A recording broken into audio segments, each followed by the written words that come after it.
यो हो बहसको साथमा कामना सेवा विकास बैंक, प्रगतिको आधार कामना सेवासँगको कारोबार। Registration open for +2 Science Management Humanities and Law, Lumbini College. म पनि आजै नेपाल टेलिकमको एन्टी फाइबर सेवा लिन्छु। नेपाल टेलिकम, राष्ट्रको सञ्चार।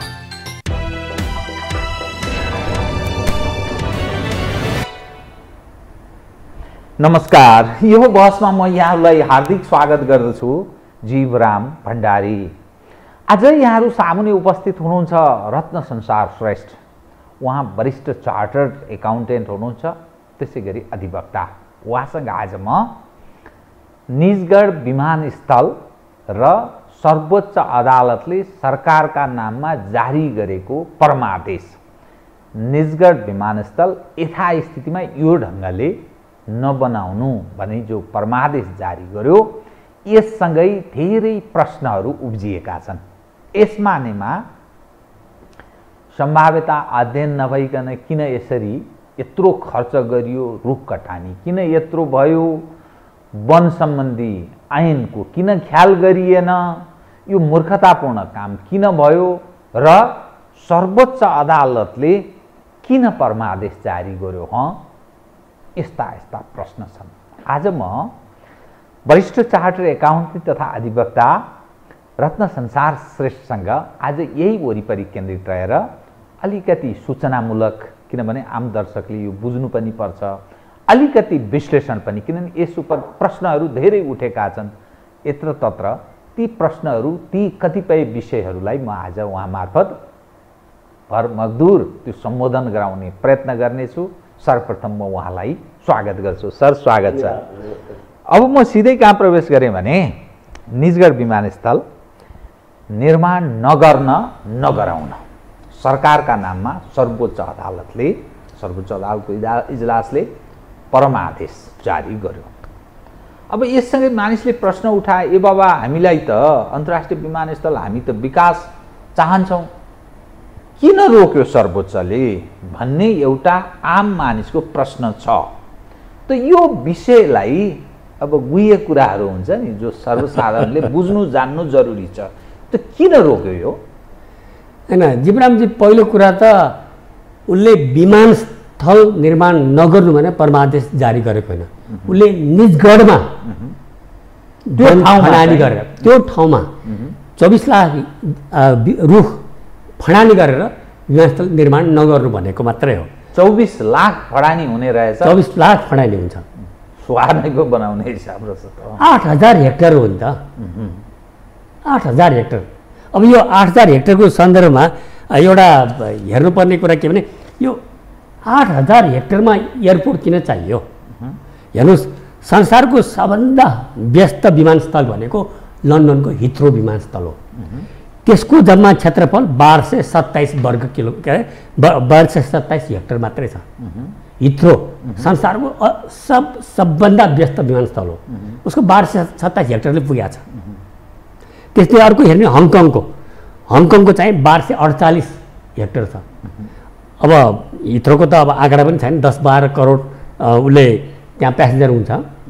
हङकङमा 7 करोड 40 लाख प्यासेन्जर हुन्छ। 7 करोड 40 लाख।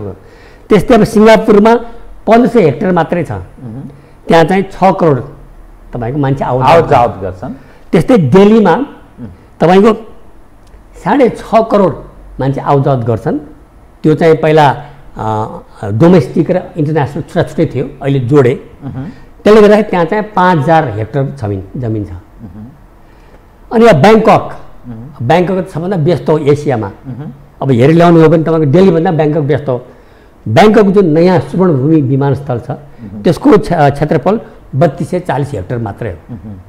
यहाँ नेपालमा 8000 हेक्टर किन चाहियो? अब त्यसमा पनि के भनिएको छ भने, नेपालमा अब 1 करोड तपाईँको प्यासेन्जर ल्याउने हुनाले ठुलो विमानस्थल चाहियो भनेको छ। अब जहाँ कि तपाईँको 6, 6.5, 7 करोड अथवा 10 करोडलाई पनि 4-5 हजार हेक्टरले जमिनले पुगेको छ भने यो निजगढ, के अरे यो नेपाललाई चाहिँ 8000 हेक्टरमा किन चाहियो? एउटा मुख्य प्रश्न हो। बहुत ठिक, सन्दर्भिक विषय। त्यसमा अर्को फेरि अब यसलाई राम्ररी केलाउने हो भने के रहेछ भने, विमानस्थलको पूर्वाधारहरू ट्याक्सीवे, रनवे, टर्मिनल इत्यादि इत्यादिको लागि चाहिँ चाहिने 1300 हेक्टर मात्रै हो। हेर्नुहोस् 1300 हेक्टर मात्रै हो। बाँकी चाहिँ स्मार्ट सिटी। अब हेर्नुहोस्, अब तपाईँको दर्शकहरू चित्त दुखाउनु होला, इन्क्लुडिङ माइ सेल्फ, हामी जनता नै स्मार्ट छैनौँ।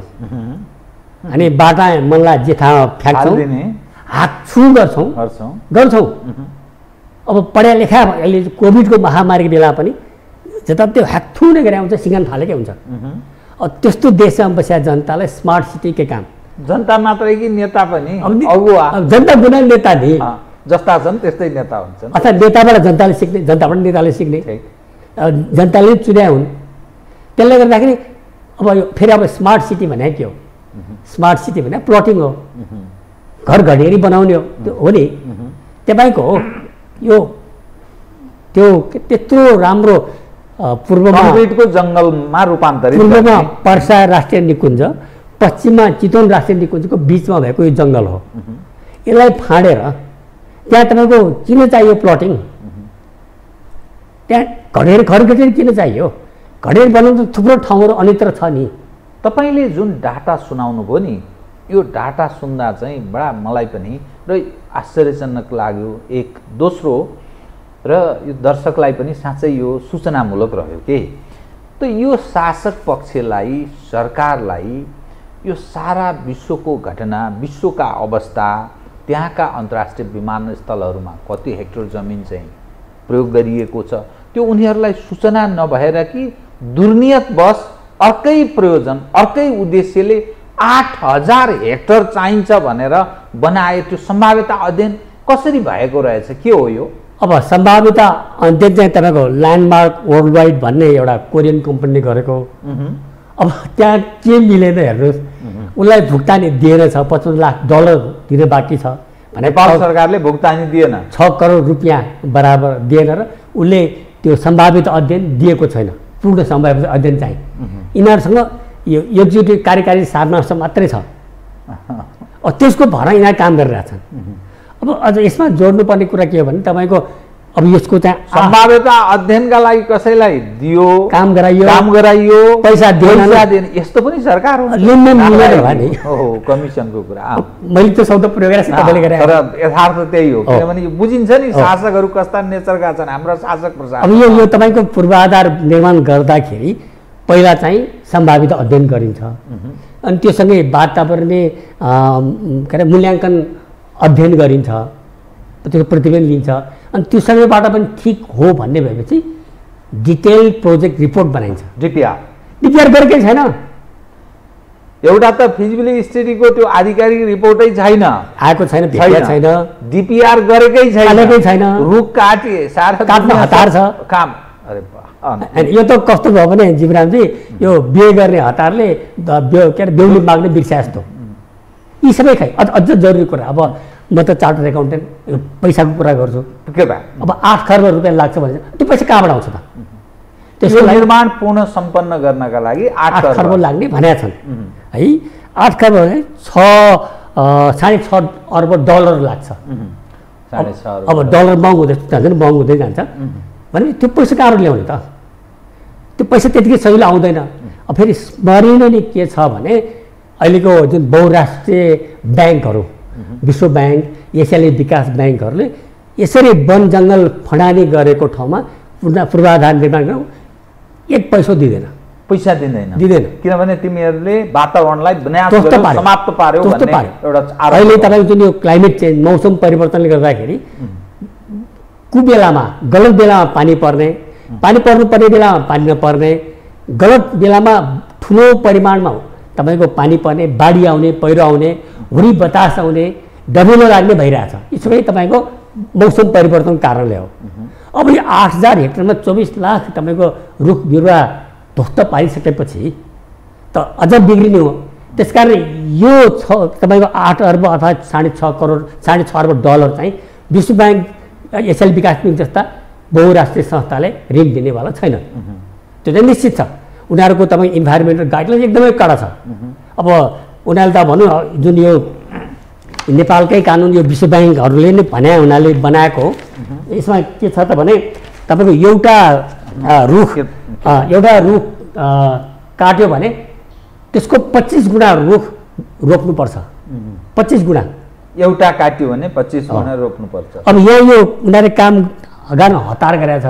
अब सर्वोच्च अदालतले खोज्या पनि के हो, ठिक छ ल तिमीले 24 लाख रुख काट्ने भयो। अब यो निर्देशिका अनुसार 6 करोड रुख रोप्नुपर्छ। त्यसको लागि 38,000 हेक्टर जमिन चाहिन्छ। त्यो वन सम्बन्धी निर्देशिका, यो वन ऐन अनि त्यससँग सम्बन्धित त्यो निर्देशिकाले त्यो निर्देश गर्छ हो कि त्यो पनि राष्ट्रिय प्राथमिकता प्राप्त योजना तथा राष्ट्रिय वन प्रयोग गर्न सम्बन्धी कार्यविधि भनेको छ। यो चाहिँ तपाईँको मन्त्रीमण्डलले पारित गरे हो। यो 74 सालमा पारित भएको। त्यति बेला को थियो, सुशील कोइराला थियो, को थियो मन्त्री, प्रधानमन्त्री सुशील कोइराला होइन, बहुत 74 साल, मैले बिर्सेँ। एनिवे हो। अब यो चाहिँ विश्व ब्याङ्कले तोकेको तपाईँको गाइडलाइन अनुसार भएको। अब सर्वोच्च अदालतको प्रश्न के हो भने ठिक छ तपाईँले 24 लाख रुख चाहिँ काट्ने हुनुभयो, अब 25 गुणाले 6 करोड रुख रोप्नुपर्छ, 38,000 हेक्टर चाहिन्छ। 38,000 हेक्टर कहाँ बन्दोबस्त गर्नु भएको छ त? बन्दोबस्त छैन। तपाईँको बनाउने जुरुम रहेका छन्, न तपाईँको डिपिआर बनाएको छ, न तपाईँको के अरे वित्तीय योजना छ, न तपाईँको त्यो 24 लाख रुख काटेपछि वृक्षारोपण गर्नलाई चाहिने 38,000 हेक्टर जमिनको बन्दोबस्त छ। अब फेरि यी सबै कुरा गरिरहँदाखेरि जीवरामजी हामीले बिर्सन नहुने कुरा चाहिँ वन्य जन्तु, चराचुरुङ्गी, कीट पतङ्ग। ठिक छ, कोही मान्छेको घर पऱ्यो भने उसलाई चाहिँ त्यो घरबाट विस्थापित गरेर अर्को ठाउँमा पुनर्वास गर्छ। तपाईँको वन्यजन्तुलाई पुनर्वास गर्न सकिन्छ, मिल्छ। तपाईँले भनेको ठाउँमा जान्छन्। केही मानिस के भन्छन् भने हामीलाई विकास चाहिएको छ, त्यो उपयुक्त थलो छ, भारत पनि एकदम छिमेकी छ, त्यहाँ हाम्रो असाध्यै निकटमा छ, किनभने यो त बारामा पर्यो, त्यससँगै पर्सा बारा सबै सीमा जोडिएको देश छ भारत, अनि काठमाडौँ नजिक छ, द्रुत मार्ग। त्यसकारणले टुरिस्टहरूलाई आकर्षित गर्नका लागि त वन त जहाँ पनि रोप्न सकिन्छ, यत्रा जमिन छन्, यत्रा ठाउँ छन्, यो त विकास विरोधी कुरा भयो भन्ने दृष्टिकोण एक खाले मानिस उठाउँछ। त्यो वास्तवमा ठिक तर्क हो। तपाईँको अब 25 गुणाले 6 करोड बिरुवा चाहिँ रोप्लान्, तर वन्यजन्तु कहाँबाट रोप्ने? एउटा कुरा नबिर्सिनुहोस् जीवरामजी, नेपाल आउने पर्यटक मध्ये आधा पर्यटक यी वन्यजन्तु हेर्न आउँछन्।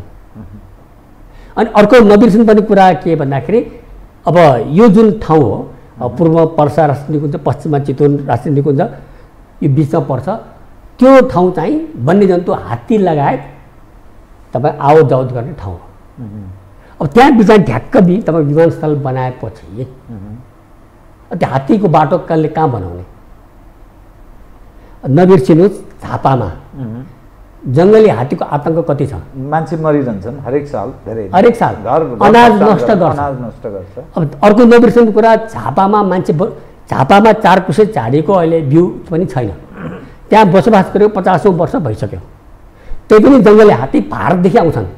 र यस्तो आतङ्क छ भने यहाँ त यो पर्सा राष्ट्रिय निकुञ्ज, यहाँ चितवन राष्ट्रिय निकुञ्ज, यहाँ बिचमा निजगढमा वन बनाएपछि ती हात्ती बने बाघ भालु के गर्छन् त?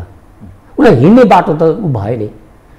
अब तपाईँको नेपालगञ्ज विमानस्थलको तपाईँले समाचार सुन्नुभएको छ, नेपालगञ्ज विमानस्थल नजिकै वन छैन, जङ्गल छैन, तर पटक पटक बँदेलसँग प्लेन जुधेको घटना सुन्नुहुन्छ, हो कि होइन? त्यसले गर्दाखेरि यो वन मासेर वन्यजन्तुलाई तपाईँको विस्थापित गरेर पूर्वाधार बनाउने भनेको गलत हो। यो खतरा पनि छ कि यो वातावरणीय मतलब खतरा यसमा नेमा प्लेन ल्यान्ड गर्ने बेलामा पनि, उड्ने बेलामा पनि समस्याहरू, चरा चुरुङ्गी, वनमा बस्ने विभिन्न बँदेल, बाघ भालु, यिनीहरूको पनि खतरा हुन्छ, दोहोरो खतरा, र वातावरण पनि नोक्सान भन्ने दोहोरो खतरा हुन्छ। तपाईँको प्लेन ल्यान्ड गर्नेमा, प्लेन टेकअप गर्नेमा हात्ती आयो भने के गर्ने? अब यहीँ अब काठमाडौँ विमानस्थलमै, एयरपोर्टमै तपाईँको चरा ठोकियो भन्छन्, त्यो त जङ्गलको बिचमा छ, चरा चुरुङ्गी उडिरहन्छन्, त्यहाँ ठोकिन्छ। अब हात्तीहरू तपाईँको आवजावत गरिरहन्छन्, ठोकिन्छ। अब जतिसुकै तपाईँको बलियो पर्खाल लगाए पनि हात्तीको अगाडि के लाग्छ। अब कतिपय ठाउँमा तपाईँको इलेक्ट्रिक फेन्स लगाउँछन्, त्यस कारणले कति ठाउँ हात्ती मर्या छ। अब त्यही इलेक्ट्रिक फेन्समा मान्छे मर्या छ। त्यसले गर्दा यो वन भनेको चलाउनु यसमा एउटा विकल्प निस्किया छ, जुन तपाईँले अघि भन्नुभयो काठमाडौँ नजिक इत्यादि इत्यादि भनेर द्रुत मार्ग भनौँ, यसको तपाईँको विकल्प आएको छ। के जस्तै सर्लाहीको मुर्तिया भन्ने ठाउँमा मुर्तिया भन्ने ठाउँमा 1300 हेक्टर जमिन उपलब्ध छ वन फडानी नगरिकन। त्यो भनेको निजगढबाट अर्को 50 किलोमिटर हो। तपाईँले जुन नजिकलाई भन्नुभयो नि, अब फास्ट ट्र्याक बन्छ नै होला भनेपछि भोलि फास्ट ट्र्याकबाट मुर्तियासम्म तपाईँको विद्युतीय रेल राख्नुभयो भने 1 घन्टाभन्दा कममा रेल आइपुग्छ, नजिक भइहाल्यो नि। भनेपछि वन पनि फडानी गर्न परेन। काठमाडौँ तपाईँको 1 घन्टाको दूरीमा पनि बन्यो। अब तपाईँको फास्ट ट्र्याकमा इलेक्ट्रिकल ट्रेन चलाउनु भयो भने पेट्रोलियम पदार्थ 25% खपत कम हुन्छ नेपालको। अहिले जुन व्यापार घाटाको सोध्न घाटा गीत गाइरहेछन् त्यो पनि कम हुन्छ। त्यस कारण अहिले जुन यो मुर्तियाको विकल्प आएको छ नि, वन फडानी गर्नुपर्ने 1300 हेक्टर चाहिँ 1300 हेक्टर जमिन त्यहाँ छ। स्मार्ट सिटी चाहिँदैन।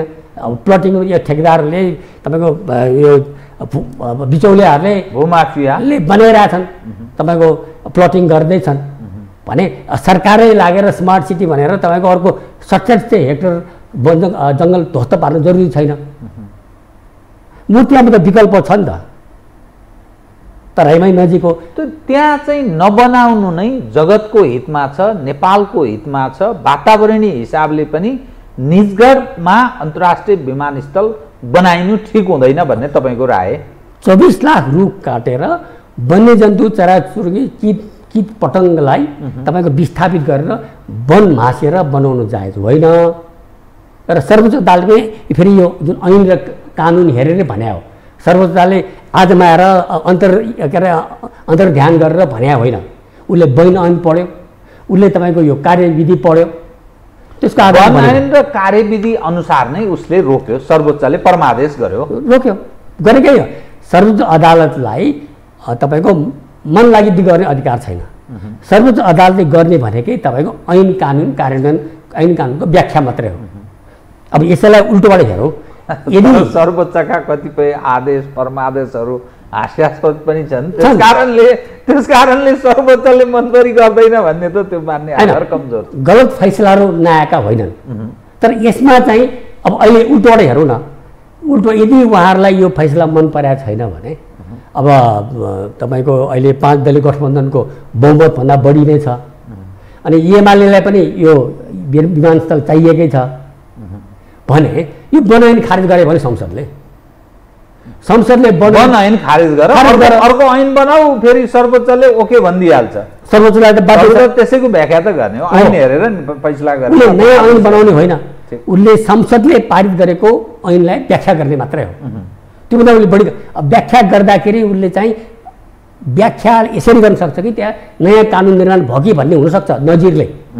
तर उसले ऐनमा नै वन त्यो राष्ट्रिय प्राथमिकता प्राप्त राष्ट्रिय गौरवको आयोजनालाई वन फडानी गर्न पाइन्छ भन्ने शब्दावली यो दफा 42 लेखिदिने हो भने सर्वोच्चले के भन्छ? ठिक छ, गर्नुहोस्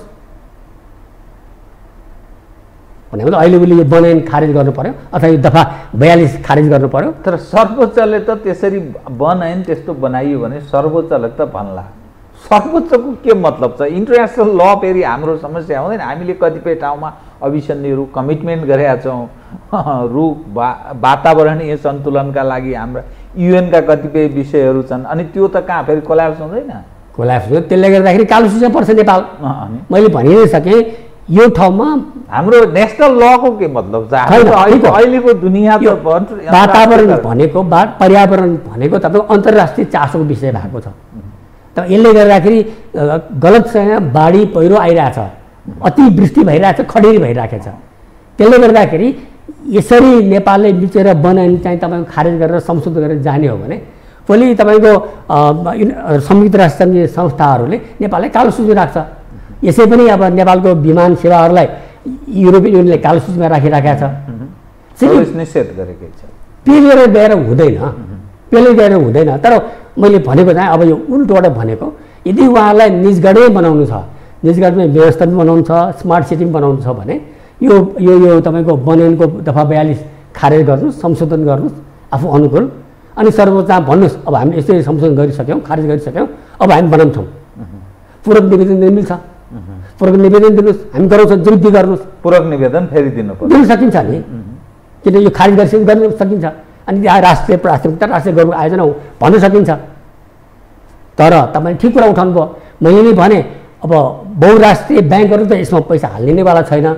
यो वन तपाईँ 24 लाख रुख काट्ने हुनाले र त्यसको अनुसार तपाईँको अर्को 6 करोड रुख नरोपिने हुनाले र वन्यजन्तुको तपाईँको बेहाल हुने हुनाले गर्नेवालै छैन। त्यति माथि यो जबरजस्ती गरेर जाने हो भने तपाईँको अहिले जुन क्लाइमेट चेन्ज हाम्रो देवबाजी स्कटल्यान्ड किन गएको याद छ तपाईँलाई?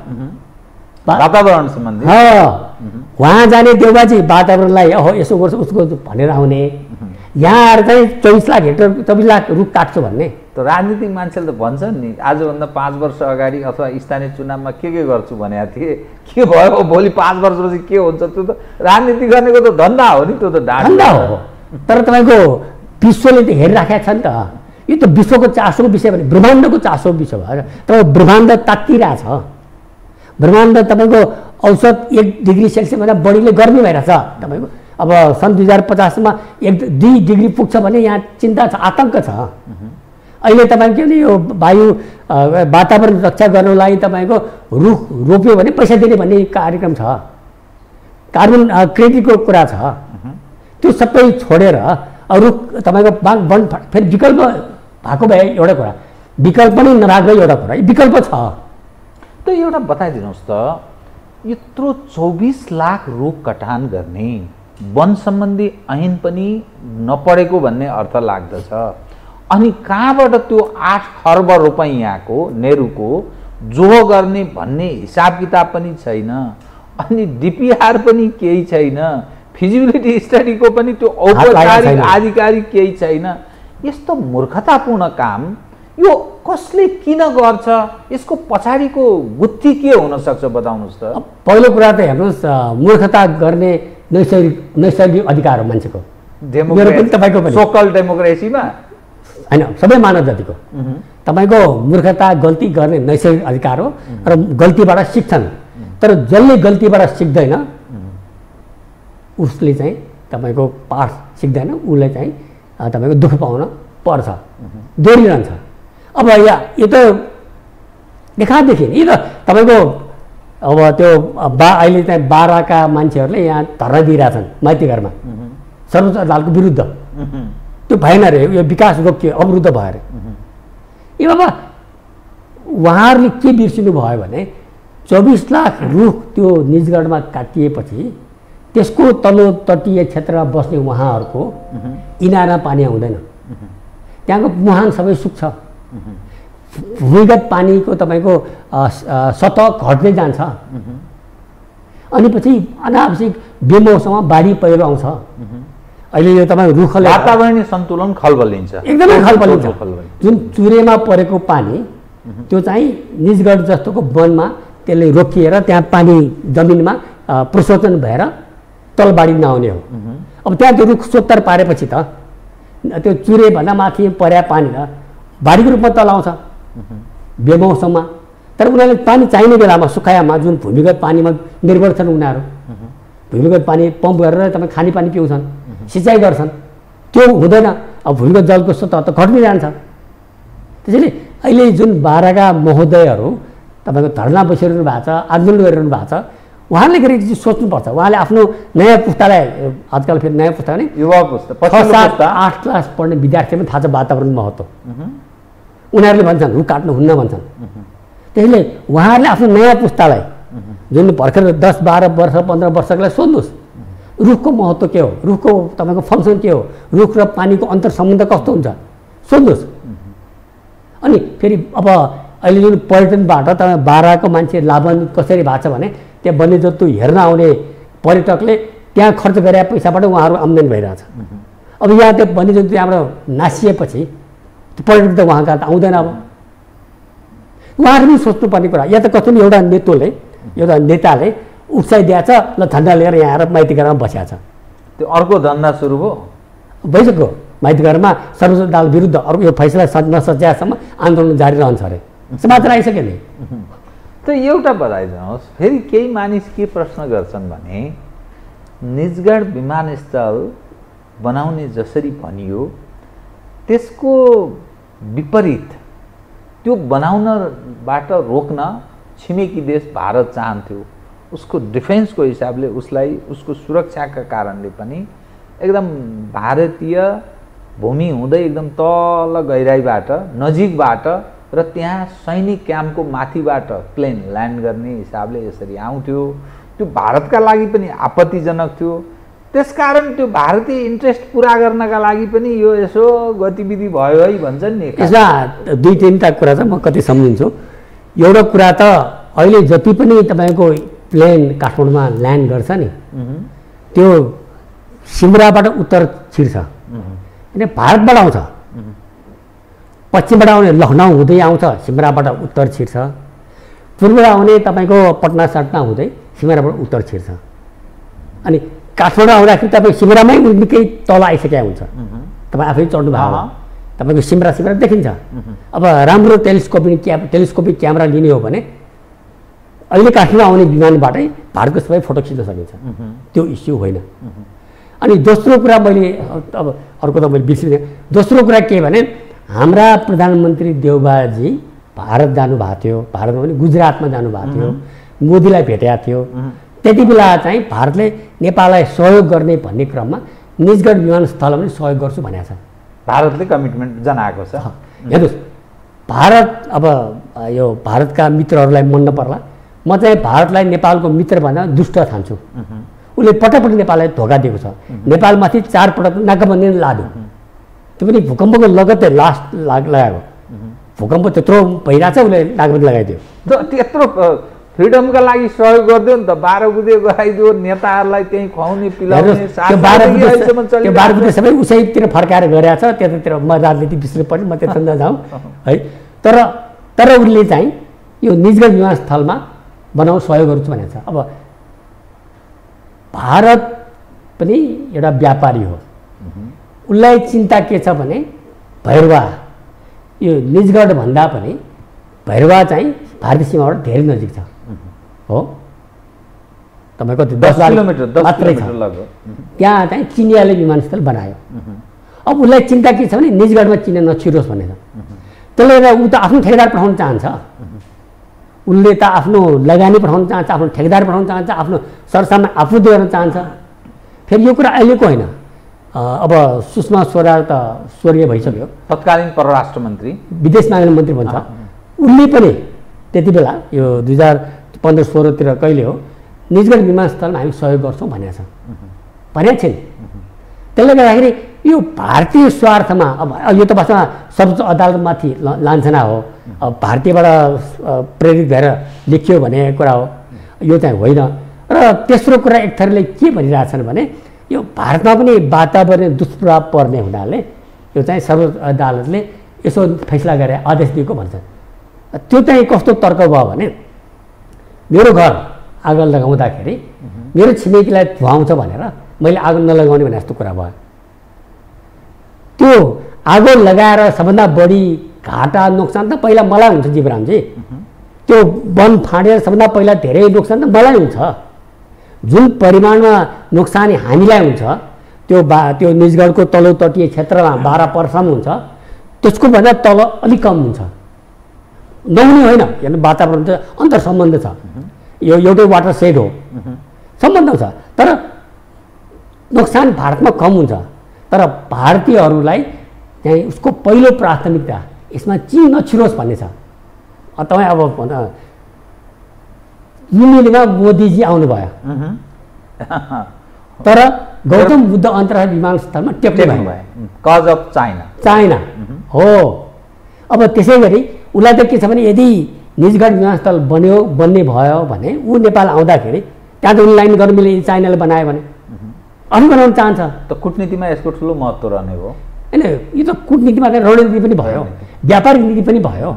उसले आफ्नो देशको लगानीको प्रतिफल लैजान्छ, नाफा लैजान्छ, ठेकापट्टा गराउँछ। अनि पछि तपाईँको सामान आपूर्ति आउँछ सबै ठाउँ उसको नाफा हुने भयो। त्यसले ऊ त चाहन्छ, ऊ नबनाओस् भने उसलाई चासो छैन, ऊ त चिन नछिरोस् भन्ने उसको चिन्ता छ। उसलाई चिन्ता छ पोखरामा पनि चिनियाले लग्यो, तपाईँको अब भैरव चिनियाले लग्यो। पहिला पनि तपाईँले याद होला पूर्वपछि राजमार्गमा 22वटा पुल चाहिँ चिनियाले बनाउनु भइसकेको थियो अनुदानमा, याद छ? लास्ट महिना त्यो क्यान्सल गरेर इन्डियालाई दिएको थियो नि। ऊ पहिलो नेपालमा चिनिया प्रभाव नपरोस् भन्छ। नेपाल भारत बीचको सीमा निकटमा चिनिया उपस्थिति ऊ चाहँदैन। त्यही पहिलो त चिनिया उपस्थिति मात्रै चाहँदैन कि पश्चिमाको चाहिँ के नि? होइन, पश्चिमा तपाईँको अब पश्चिमा शक्ति खास गरी अमेरिका अहिले पश्चिमासँग नजिक रहेछ, इन्डो पेसिफिक स्ट्राटेजी भनेर त्यही हो, एमसिसी त्यही हो। उसलाई अब पश्चिमासँग आपत्ति छैन। ऊ पश्चिमालाई त उसले तोमसरमा आत्मसमर्पण गरिसकेको छ, चाहिँ पश्चिमाको होइन, उसलाई चिनिया। त्यसैले अब तामाकोसीको बिजुली कुरा गर्नु न, उसले तामाकोसीको बिजुली किन्दिनँ किन भन्यो? चिनिया तपाईँको ठेकेदारले काम गरेको छ। अब यो त तामाकोसी भन्दा पनि धेरै नजिक भयो, सिमाना नजिक, नेपाल भारत सिमाना नजिक चिनियाले अर्को विमानस्थल बनायो भने त बर्बाद हुन्छ। त्यही ऊ आफै बनाउन चाहन्छ, नबनाओस् भने उसको ध्येय छैन। उसले त तपाईँको लगानी गरेर व्यापार नाफा लैजाने, ठेकेपट्टाबाट नाफा लैजाने, आपूर्ति गरेर नाफा लैजाने ऊ पक्षमा छ। अर्थात् भारतीय प्रभावमा परेर यो रोकिएको होइन, निजगढ विमानस्थल रोकिएको। मैले भगिने म भारतलाई दुष्ट नै ठान्छु, तर यो फैसलामा भारतको प्रभाव म देख्दिनँ। मेरो चस्मा पावर नमिलेर हो कि म देख्दिनँ। म त उल्टो देख्छु, यो बनाउन पायो भने 8 खर्ब रुपियाँ, हेर्नुहोस् 8 खर्ब $6.5 उसले ठेक्कापट्टा गर्न पायो भने कति नाफा हुन्छ? उसलाई फाइदा हुन्छ, ठुलो फाइदा हुन्छ। किनभने हामी कहाँ त्यस्तो निर्माण गर्ने त्यस्तो स्किलै छैन, स्किल छैन, जनशक्ति छैन, त्यो खाले छँदैन। अब जनशक्तिको कुरा गर्नु भने हाँसो उठ्छ। तपाईँले नेपालमा तपाईँको तराईको कुरा छोड्नुहोस्, पहाडी भेगमा पनि भारतीय मजदुरहरू काम गरिरहेको छ। मजदुर इन्जिनियर सिन्जिनियर मात्र होइन, मजदुरले काम गरिरहेको हुन्छ। जनशक्ति तराईमा त खत्तै तपाईँ बिहारी आइहाल्छ नि, त्यसको लागि उसलाई यो बनाउनु परेको छ। तर भनिन्छ दोहा अन्तर्राष्ट्रिय विमानस्थल नेपालीहरूले नै बनाए, धेरै ठुलो श्रम त्यहाँ बनाए, तर तिनीहरूलाई यहाँ ल्याउने हाम्रो सामर्थ्य छ त? फेरि यो समस्या के भने उनीहरू त्यहाँ लगभग स्थायी नोकरी पाइरहेछन्। यो विमानस्थल बनाउनु भनेको त केही वर्षको काम, फेरि खाली हुन्छ, फेरि फर्केर कहाँ जाने? त्यसले गर्दाखेरि होइन, सजिलो हिसाब फेरि पैसा पनि हेर्नुहोस्, जुन कतारले जति पैसा दिन्छ भारतीयले दिँदैन, त्यसले पनि उनीहरू आउँदैनन्। हाम्रा जुन नेपाली दाइभाइ छन्, दिदीबहिनी छन् यो अरू खाडी मुलुकहरूमा, उनीहरू चाहिँ नेपाल भारतमा भन्दा त्यहाँ बढी पार्टिसिपेट। एउटा तर्क मैले सुनेको यो, किनभने यो आम दर्शकले जान्नु पर्दछ सबै चिज। यो तपाईँ म जसरी संवाद गर्छौँ सुसूचित गराउने कुरा न हो, आम मानिसले बुझुन् भन्ने हो। हाम्रो अरू दृष्टता केही त्यस्तो हुँदैन। यो एउटा बताइदिनुहोस् त, नेपालको जुन जनसङ्ख्या छ 2,92,00,000, राष्ट्रिय जनगणनाले लगभग 91-92 लाख त्यस्तै भन्यो। यस अनुरूप हामी कहाँ त्रिभुवन अन्तर्राष्ट्रिय विमानस्थल छ, पोखराको पनि बन्यो एउटा अन्तर्राष्ट्रिय विमानस्थल, भैरवाको पनि बन्यो। अब यो अर्को फेरि चौथो विमानस्थल, अन्तर्राष्ट्रिय स्तरको विमानस्थल, त्यसमा चाहिँ 8,000 हेक्टर भनेपछि त यो त यति विशाल विमानस्थलको कल्पना गरिएको रहेछ। यस्तो विमानस्थल चलाउनका लागि अन्ततोगत ऋण लिएर निर्माण गर्ने हो। त यो चल्नका लागि चाहिँ 5-5 मिनटमा प्लेन टेक अफ ल्यान्ड भइरहनु पर्छ, त उड्ने र अवतरण गर्ने। त्यति चालु हुन सकेन भने त्यो विमानस्थल चल्न सक्दैन, टाट पल्टिन्छ, ऋणमा डुब्छ।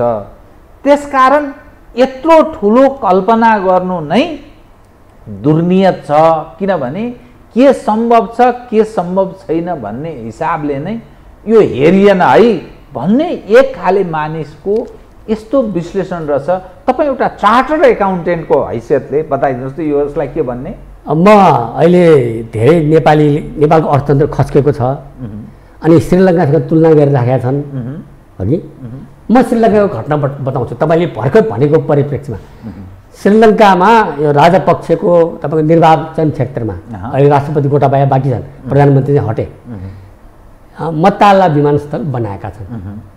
मताला त्यहाँ चाहिँ मान्छेहरू सेल्फी खिच्न जान्छन्, प्लेन ल्यान्ड टेकअप गर्दैन, सेल्फी खिच्न जान्छन्। त्यहाँ चाहिँ तपाईँको हात्तीहरू आइरहन्छन्, जङ्गल नजिक छ, हात्ती आइरहन्छन्, विमानस्थल चलेन। जुन तपाईँले यो चौथो भन्नुभयो नि, अहिले हेरि ल्याउनुहोस्, अहिले भैरवमा पनि अब के अरे गौतम बुद्ध अन्तर्राष्ट्रिय विमानस्थल अब तपाईँले अन्तर्राष्ट्रिय पुरा क्षेत्रीय अन्तर्राष्ट्रिय हो। त त्यो साइजको त्यो ठुलो होइन, त्यो अन्तर्राष्ट्रिय भनेको त्यस्तो होइन। तर त्यो पनि कतिको चल्छ भने प्रश्न भएको छ भारतकै कारणले, उसको दुष्ट नीतिको कारणले।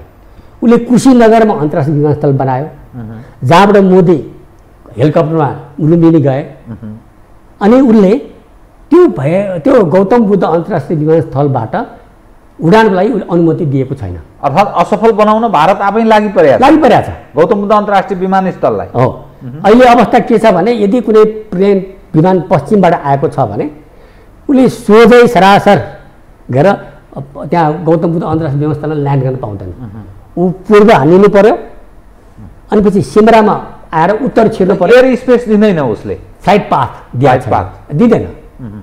हो, त्यो कुशीनगरको प्रतिस्पर्धा हो नि। त्यसले गर्दा के छ, तपाईँको अन्तउता आउँछ, पश्चिमबाट आएका सबै विमान तपाईँको पुरै पूर्व तपाईँको सिमरा आएर अनि पछि अलिकति उत्तर लागेर फेरि पश्चिम लागेर ल्यान्ड गर्न जानुपर्छ। तपाईँको एभिएसन फ्युल बढी खर्च हुन्छ, फ्लाइट पाथै दिएको छैन। त्यसैले शङ्का मलाई म प्रार्थना गर्छु त्यो नहोस्। शङ्का के छ भने अब आन्तरिक त विमान चलिहाल्छ, अन्तर्राष्ट्रिय त्यति चल्ने सम्भावना कम छ। अब अल जजिराले थालेको छ कुवेतबाट ल्याउन, अब उसले चाहिँ पहिलो हुनाले अब त्यो घुमाउरो बाटो पनि आइरहेछ। तर पछि त उसलाई त तपाईँको आर्थिक हिसाबले मर्का पर्न थाल्छ, एभिएसन फ्युल बढी खर्च हुन्छ। त्यसकारण त्यसमा त्यो इन्डियाले पनि त्यो चलाउनु दिँदैन। फेरि तपाईँले अघि नै भनेको कारण हो, त्यो भैरवालाई त उसले फ्लाइट पाथ किन नदिए भन्दाखेरि उसको त्यो भैरवाको पारी दक्षिणमा संवेदनशील क्षेत्र छ, सैनिक रणनीतिक क्षेत्र छ, त्यहाँ माथिबाट हामी प्लेन आउनु दिन्नौँ भनेको छ, उसले दिन्नौँ भनेको छ। र त्यही कारणले उसले कुशीनगरमा ल्यान्ड गर्नु सट्टा जुन विमान ऊ आयो नि, उसले त्यो गौतम बुद्धमा ल्यान्ड गर्न सक्थ्यो। फेरि हाँसोउठो कुरा, जुन दिन हाम्रा म प्रधानमन्त्री त्यो विमानस्थल एयरपोर्ट विमानस्थल उद्घाटन गरेँ नि, त्यही दिन हाम्रा के अरे मित्र राष्ट्रका प्रधानमन्त्री आए, तर उसले त्यहाँ पहिलो टेकेन। त्यसैले यो सबै परिप्रेक्ष्यमा तपाईँको विमानस्थलमाथि विमानस्थल थप्दै जानु नेपाललाई कतिको वित्तीय हिसाबले हितकर हुन्छ हुन्न, त्यो सोच्ने पक्ष नै छ। अहिले आज हामी तपाईँहरू म भेटिरहेको थिएँ यो सर्वोच्च अदालतको फैसलाले गर्दाखेरि अब वित्तीय विश्लेषण त अब गर्ने भएको छ। तपाईँको अब फिजिकल स्टडी हातै परेको छैन। फेरि अब यहाँ दुर्भाग्यपूर्ण कुरा के छ भने फिजिकल स्टडी गर्दाखेरि बढी अप्टिमिस्टिक ढङ्गबाट गरे हुन्छ। तपाईँको के अरे तारा झारिदिउँला भन्ने हिसाबले गरे हुन्छ। एक्चुअलीमा त्यो नआउनु सक्छ। आएन भने तपाईँले भने जस्तै तपाईँको ऋणको त्यो बोझ त्यो साउँ ब्याज तिर्नु नै गाह्रो हुन्छ, समस्या हुन्छ। अब समग्रमा यसको निदान भन्छ नि, त अब समस्या त आयो, सर्वोच्चको परमादेश आयो, अब चित्त बुझ्किनु खर्च पनि भइसक्यो, 3.5 अर्ब खर्च भइसक्यो। अब यो को जिम्मेवार को हुने, दण्डित को हुने, यति गम्भीर त्रुटि कसले गर्छ, ऐन कानुन अध्ययन नगरिकन यी सारा चिज के हुन्छ, यो कसले चलाएको देश हो, यसलाई कसरी हेर्ने बताइदिनुहोस् त। अब 3.5 अर्बमा चाहिँ केही पूर्व तयारी खर्चहरू हुन्, त्यो त स्वाभाविक रूपमा गर्नै पर्छ। अब भन्नुहोस् न EIA गर्यो, अब EIA त गरी नहेर्या भए 24 लाख त रुख काटिने भने थाहा हुन्न थियो।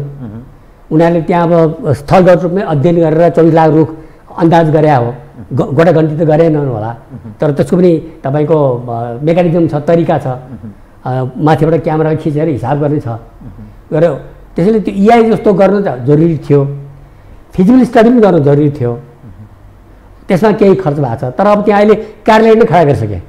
अहिले जुन केही रुख काटेको छ कार्यालय खडा गर्न तपाईँको बार बन्देज गराउन खर्च गरेका छन्। अब त्यसले गर्दाखेरि यो के हो भने सबै हिसाबले एयरपोर्ट चाहिँ बनाउन हुन्छ भन्ने निदान नभइकन जुन चाहिँ खर्च गर्न यिनीहरू हतारिएर गरे, जुन गर्नु नपर्ने खर्चहरू गरे, त्यो त जसले खर्च गर्ने आदेश थियो उसलाईबाट असुल गर्नु पर्यो। त्यो त आदेश दिनेबाट असुल गर्नु पर्यो नि। यी सबै कुरा तयार हुनु पर्यो नि। त्यो जरिवाना दण्ड सबै व्यवस्था जसले गर्यो त्यसलाई त्यसबाट असुल उपर गर्ने गरी अगाडि बढ्नु पर्यो तर नेपालमा दण्डहीनता व्यापक छ। कसले दण्डित भएको छ र को दण्डित भएको छ? देखादेखि यही बाल र ललिता निवास जग्गा मिचिया छन्, सबै त्यहाँ बसिया छन्, कसैमाथि कारवाही हुँदैन। एक दुईजनालाई तपाईँलाई ठिङ्गुरिरहेको छ त्यति मात्रै हो। मुख्य मान्छे प्रधानमन्त्रीहरू पूर्व प्रधानमन्त्रीहरू कसैमाथि कारवाही हुन सक्दैन। जसले चाहिँ त्यहाँ आदेश दिए सदर भनेर दिए क्याबिनेट निर्णय गराए कारवाही आएको छन्। यहाँ त यति दण्डहीनता व्यापक छ तपाईँको कारवाही हुने भनेर त म सम्भावना देख्दिनँ। अब म तपाईँसँग नि म कार्यक्रमको अन्त्यतिर आएँ कि जे जति गतिविधि हामी कहाँ संविधान छ, ऐन कानुन छ, अनि विभिन्न संवैधानिक अङ्ग छन्, संवैधानिक निकायहरू छन्, राज्यका अरू संयन्त्र छ, अनि त्यस अनुरूप त्यसलाई सहजीकरण गर्ने र त्यसभित्र रहेर राज्य सञ्चालन हामी गर्ने हो भनेर त्यो जनताले स्थापित गरिदिएका राजनीतिक पार्टीहरू छन्। त यो सबै हेर्दाखेरि त्यो अभिभावकीय भूमिकाको अभाव र एउटा जो होलमा मुलुकमा कसैले गल्ती कमी कमजोरी गर्यो भने ट्वाक्क हान्ने त्यस्तो संयन्त्रको अभाव जस्तो देखिन्छ। यो समग्रमा हेर्दा अभिभावकीय भूमिकाको एकदम खड्केको देखियो। त यो मूलत केमा समस्या छ?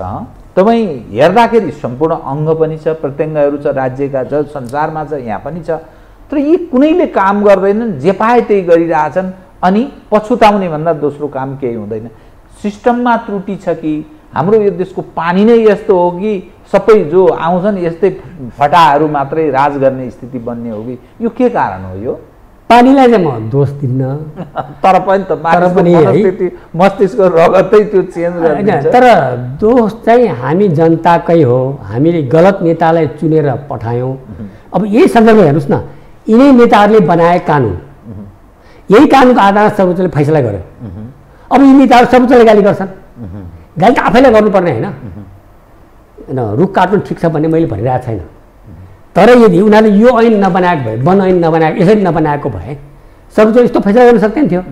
यिनीहरू त कस्तो भने अन्तर्राष्ट्रिय वाहिवाही पाउन अन्तर्राष्ट्रिय भने जस्तो जे भन्यो त्यही गरिदिने ऐन बनाउने, अनि तपाईँको न्यायपालिकाले चाहिँ ऐनअनुसार काम नगर भन्ने, ऐनअनुसार गऱ्यो उनीहरू चित्त नबुझ्ने, अनि संसदमा बोलाएर झाँको झार्ने भन्ने कुरा गर्ने।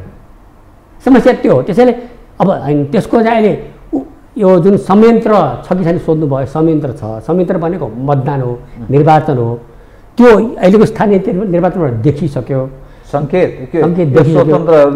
स्वतन्त्रहरूले केहीले जिते नि, त्यसबाट मानिस फ्रस्ट्रेट छन् अथवा यिनीहरूको विकल्प खोज्दैछन् मानिस भन्ने देखिन्छ। मानिसमा तपाईँ यी नेताहरूप्रति वितृष्णा छ, मानिसहरू यो गणतन्त्रप्रति वितृष्णा छ, यो सिस्टममा यिनीहरू जुन दण्डहीनता वितृष्णा छ देखिरहेका छ।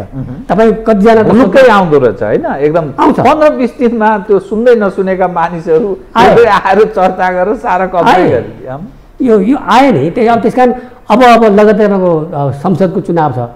यो फ्याक्टर संसद चुनावमा अझ म्याग्निफाई हुन्छ। हेर्नुहोस्, त्यति बेला स्वतन्त्र धेरै उठ्छन् र स्वतन्त्र धेरै जित्छन्। अब यदि यिनीहरू नसुध्रिने हो, अहिले जसरी संसदमा बसेर होहल्ला गरिरहेछन्, तपाईँको पत्रकारलाई बोलाएर गाली गरिरहेछन् सर्वोच्च अदालतलाई, त्यो कारणले गर्दाखेरि जनता त्यसपछि अब स्वतन्त्र उम्मेदवारलाई तपाईँको मतदान नगर्ने सम्भावना अझ बढ्छ। अर्थात् जनता बुझ्ने भइसके, जनता निरन्तर परिवर्तनको प्रक्रियामा छन्, परिवर्तन जनता परिपक्व भइरहेका छन्, परिपक्व हुँदैछन्। त अब गणतन्त्र आएको धेरै भएको छैन नि, तपाईँको देशको राजनीतिक परिवर्तन हुन त अब अलिकति समय लाग्छ।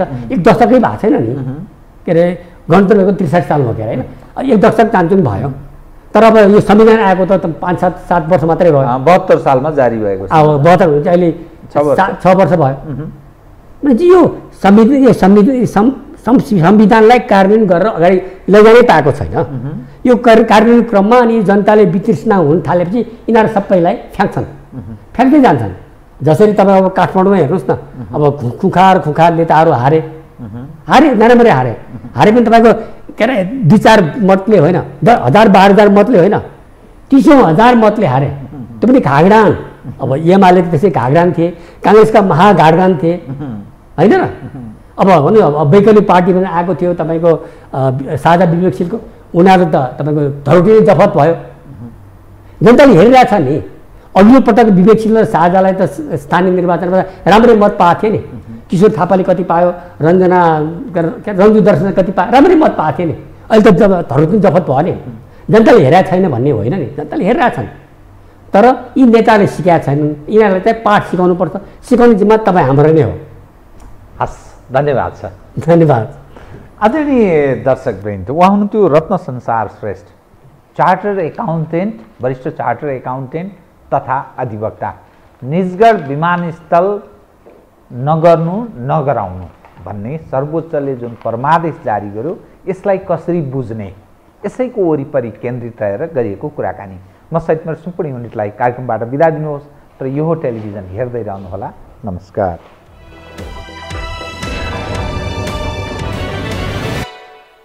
यो हो बहसको साथमा कामना सेवा विकास बैंक, प्रगतिको आधार कामना सेवासँगको कारोबार। Registration open for +2 Science Management Humanities and Law, Lumbini College. म पनि आजै नेपाल टेलिकमको एन्टी फाइबर सेवा लिन्छु। नेपाल टेलिकम, राष्ट्रको सञ्चार।